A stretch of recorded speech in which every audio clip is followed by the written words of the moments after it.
Alors, je voudrais parler un peu de justice.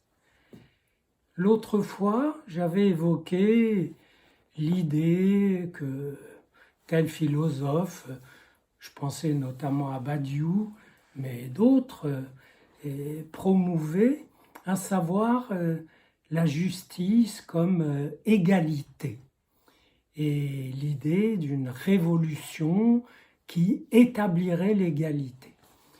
J'ai dit que je doutais fort, non seulement de la faisabilité, mais de la justesse et donc de la justice d'un tel projet.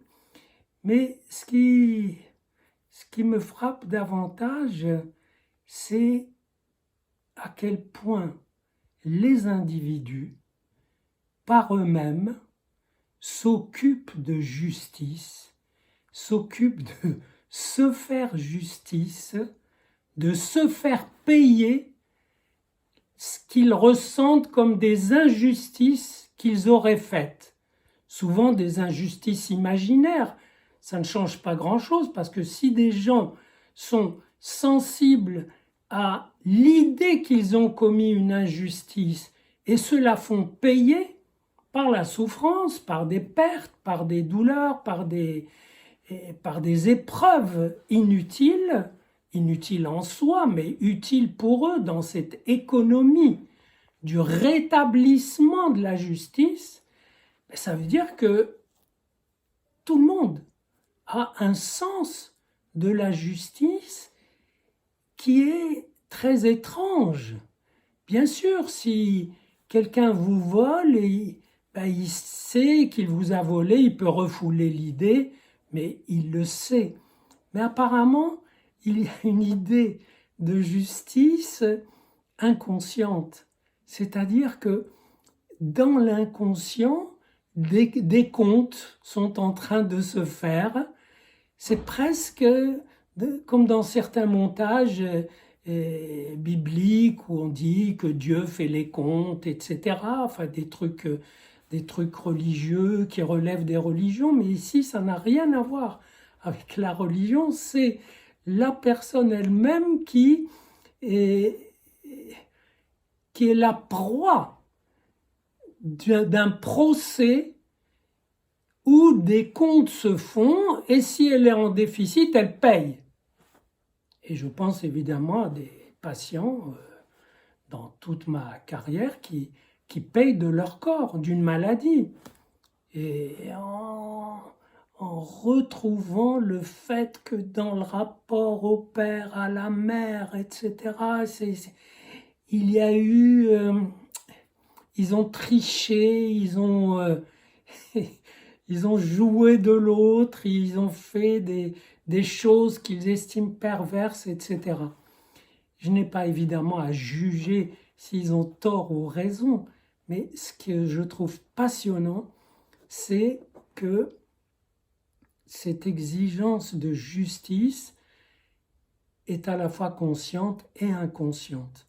Tout comme dans la vie, on dit il y a la justice consciente au sens, voilà, il a volé, on peut l'attaquer, le juge dira qu'il doit rembourser, qu'il doit payer, etc. C'est la justice ordinaire, on dirait la justice des hommes. Mais beaucoup croient à une justice immanente, c'est-à-dire, et je suis de cela, évidemment, les religieux la mettraient sur le compte de Dieu, Dieu a vu, est intervenu, etc. Mais non, c'est plus profond, je crois.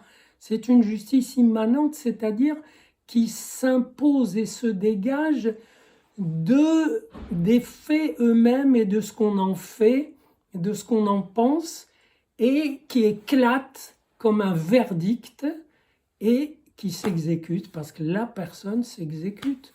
Je pense à une personne qui avait cru avoir réglé tel ou tel compte avec un parent et en a fait un cancer et apparemment ça n'était pas vraiment comme il fallait, donc elle a fait un deuxième cancer. Je me suis dit que c'était trop, qu'il y a un moment où la personne devrait pouvoir se faire grâce, devrait pouvoir vivre fautive mais non coupable.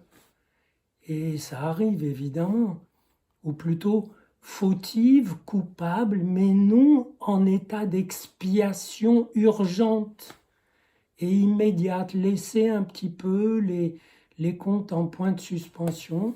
Et il semble que l'exigence de justice soit parfois tellement impérieuse que c'est là, c'est présent, ça les poursuit.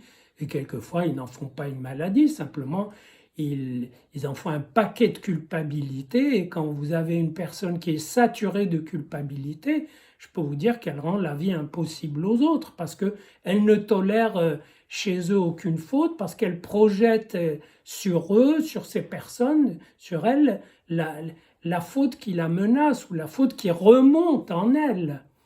Donc, bien sûr qu'il ne faut pas trop avoir affaire à des personnes qui se sentent coupables et qui sont en train de se rendre justice, une justice qui ne les satisfait pas complètement.